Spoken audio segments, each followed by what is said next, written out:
윤석열 대통령 탄핵 심판 선고가 하루 앞으로 다가오면서 정치권의 긴장감이 고조되고 있습니다. 패널 4분과 함께 자세한 얘기 나눠보겠습니다. 송영훈 국민의힘 전 대변인, 강성필 민주당 부대변인, 정혁진 변호사, 조기현 변호사 나오셨습니다.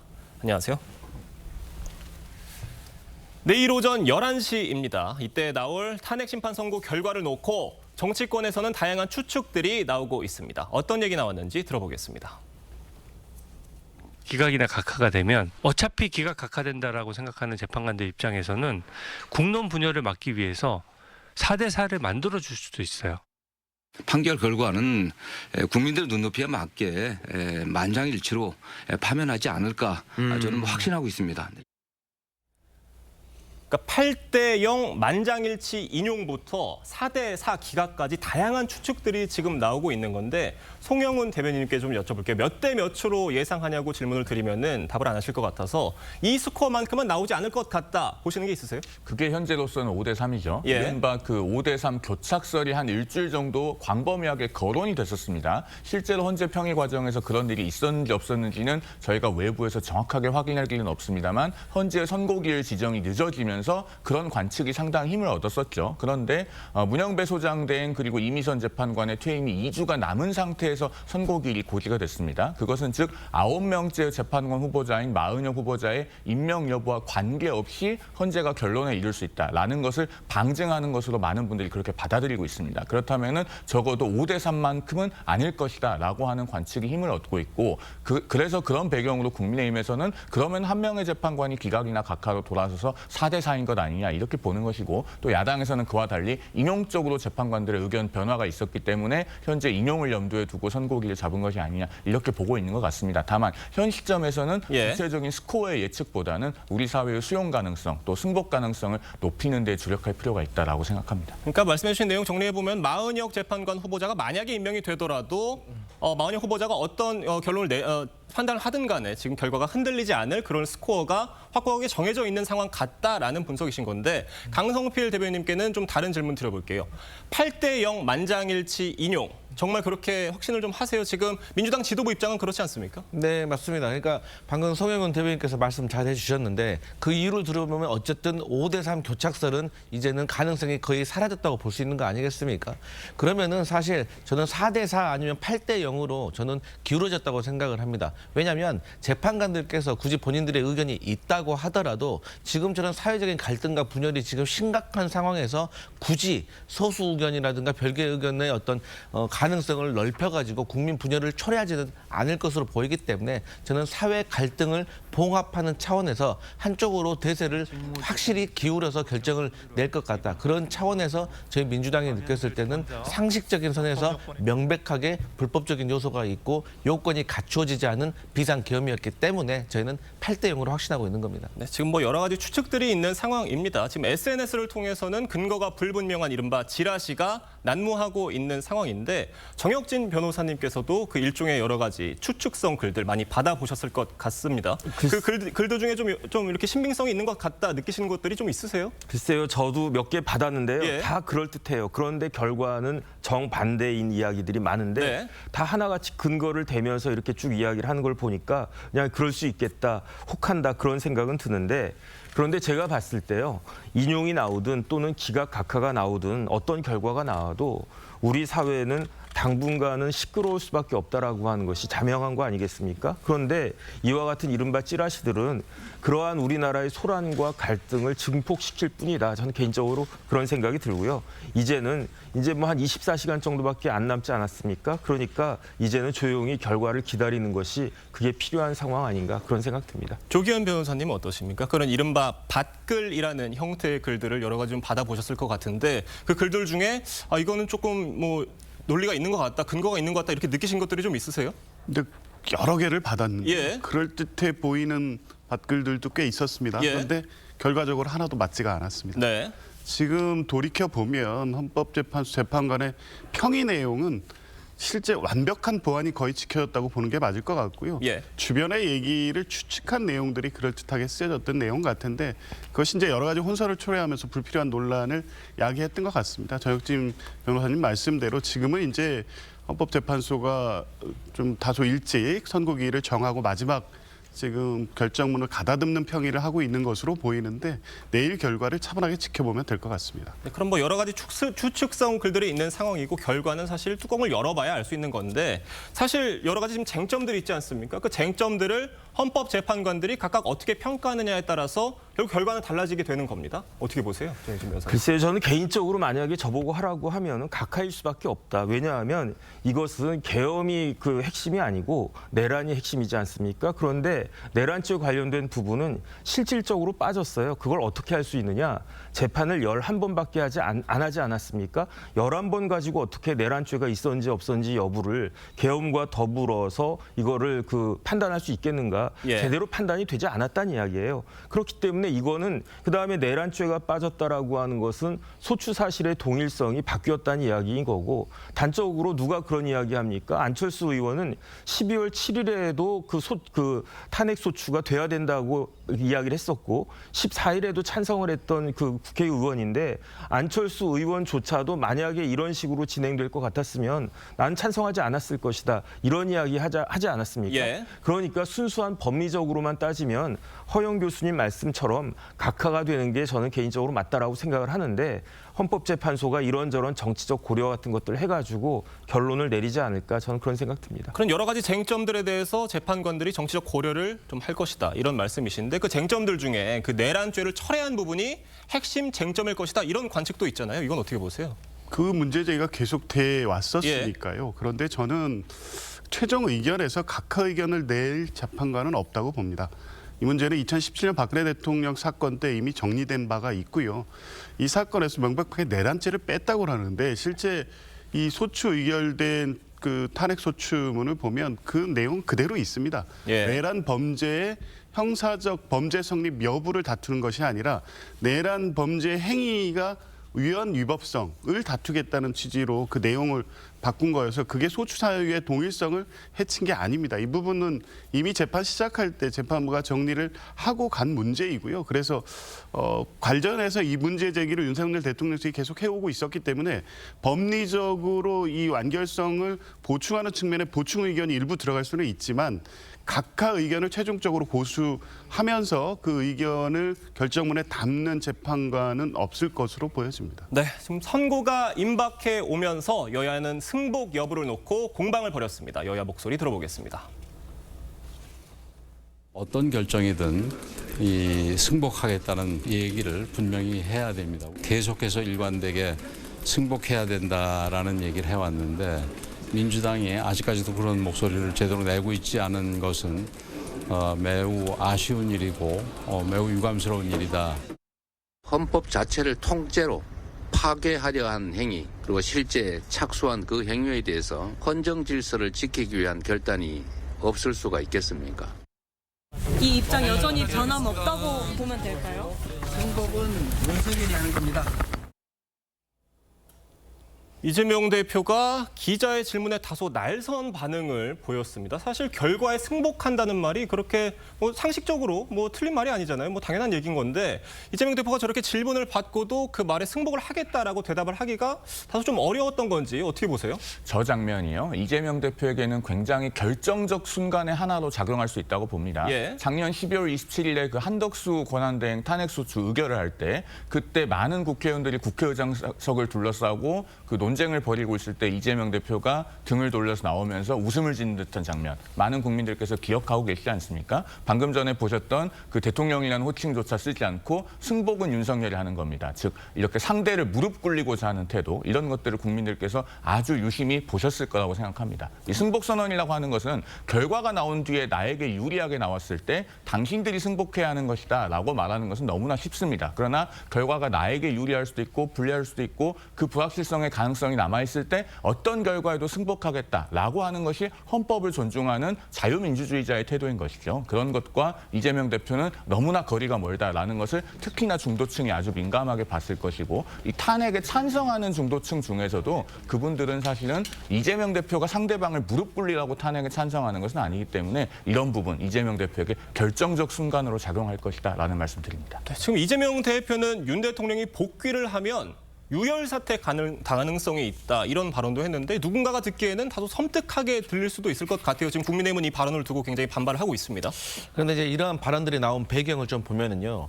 얼마 전에 국회 사무처에서 영상 하나를 공개를 했습니다. 그 영상의 내용은 무엇이냐면 계엄군들이 계엄군을 촬영한 모 언론사의 기자를 휴대폰을 뺏어서 정보를 삭제하고 벽으로 밀쳐가지고 케이블 타이로 포박을 하려고 하던 그런 영상이었습니다.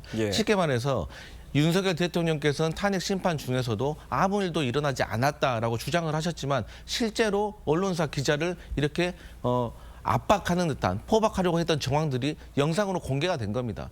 그런 상황에서 윤석열 대통령께서 만약에 복귀를 하신다고 하면 저희 민주당 같은 경우는 민주적인 방식으로 항의를 하고 승복을 할 수 없는 상황이 이루어지게 될 겁니다. 그런 상황에서 과연 윤석열 대통령께서 제2의 계엄을 발표하지 않는다는 보장이 없는 것이고 그 기자에게 계엄군이 했던 행동들을 우리 시민들과 지지자들에게도 할 수 있다는 위화감이 있기 때문에 이런 배경에서 그런 발언을 했다. 하지만 그런 일이 일어나지 않기를 바란다. 이런 말씀 드립니다. 송영훈 대변인, 지금 윤석열 대통령도 아직까지 사실 승복 의사를 직접적으로는 밝히지 않고 있는데 이 때문에 지금 윤석열 대통령도 그렇고 이재명 대표도 그렇고 확실하게 좀 승복 의사를 밝혔으면 좋겠다 이런 목소리들 나오고 있거든요. 이건 어떻게 보세요? 여야가 공동으로 승복하겠다는 선언을 한다면 우리 국민들께서 훨씬 더 안정감을 갖고 바람직한 모습으로 우리 사회가 앞으로 움직여 갈 겁니다. 그렇게 생각합니다만은 저는 윤석열 대통령이 승복하지 않는 입장이라고는 전혀 생각하지 않습니다. 왜냐하면은 이 변론 절차에 8번이나 출석을 하지 않았습니다. 그리고 본인이 50분 이상 장시간 최종 변론을 했습니다. 이렇게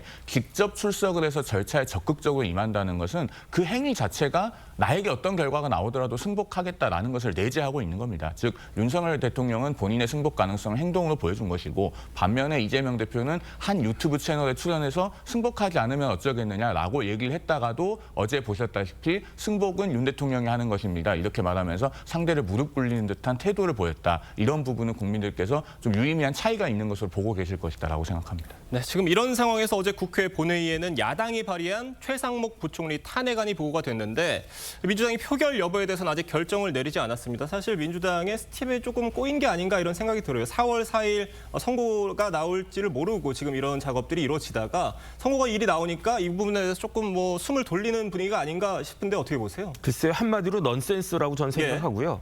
최상목 부총리의 탄핵 사유가 있나 저는 그것부터가 굉장히 의문이고 말이 안 된다고 생각을 하는데 무엇보다도 앵커가 지적하신 것처럼 내일 선고가 나오면 기각이 나오면 기각이 나오는 대로 인용이 나오면 인용이 나오는 대로 새로운 국면이 펼쳐지는 거 아니겠습니까? 그러한 상황에서 최상목 부총리에 대한 탄핵이 어떤 의미를 가질 것인가 저는 개인적으로 그런 생각이 들고요.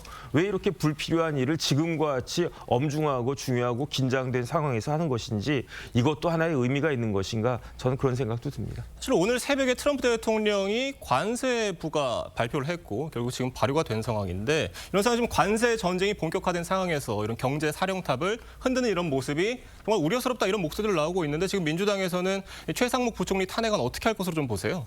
일단 내일 선고 결과를 지켜보면서 여러 가지 가능성을 열어놓고 있는 거죠. 분명한 것은 헌법재판소의 결정에 의해서 헌법상 의무가 부과된 마은혁 재판관 임명을 하지 않은 것을 비롯해서 최상목 대행이 지금까지 이 직무를 수행하면서 한 위헌 위법을 그냥 간과할 수는 없다. 이 부분은 분명한 판단이 있는 건데요.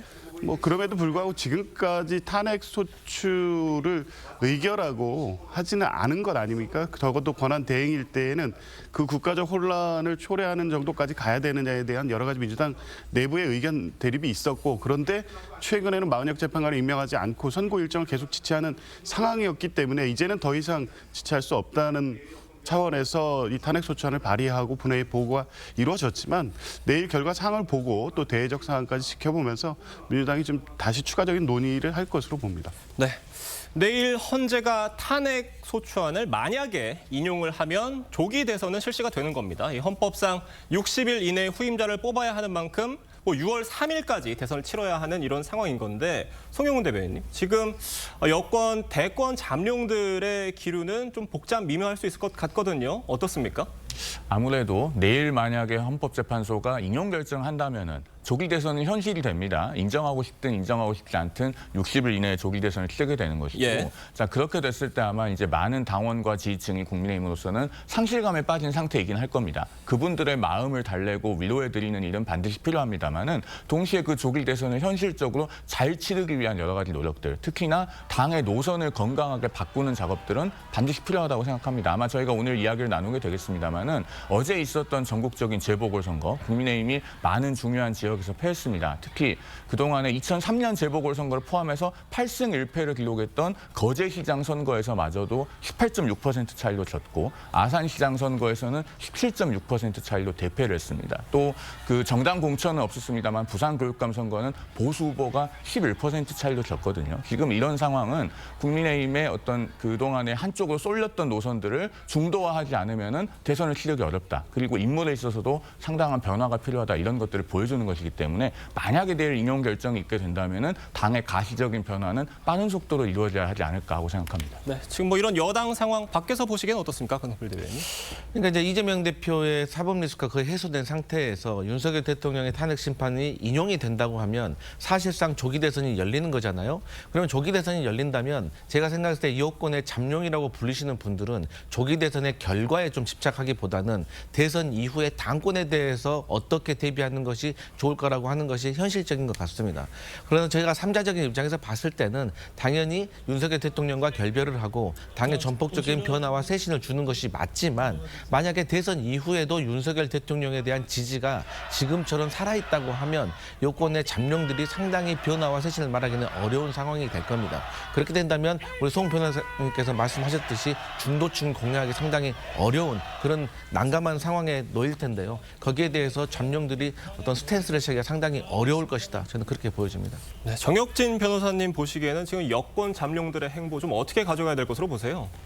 지금은 뭐 특별하게 그거 할 게 아니고요. 예. 일단은 내일 그 선고가 난 다음에 그런 다음에 입장을 발표할 수밖에 없지 않을까, 개인적으로 그런 생각이 드는 게, 왜냐하면 그 결과가 너무 극단적이기 때문에. 예컨대 기각각하가 나오면 대통령이 복귀하는데 여당의 잠룡이라고 하는 사람들의 입지가 지금 있을 수는 없는 거 아니겠습니까?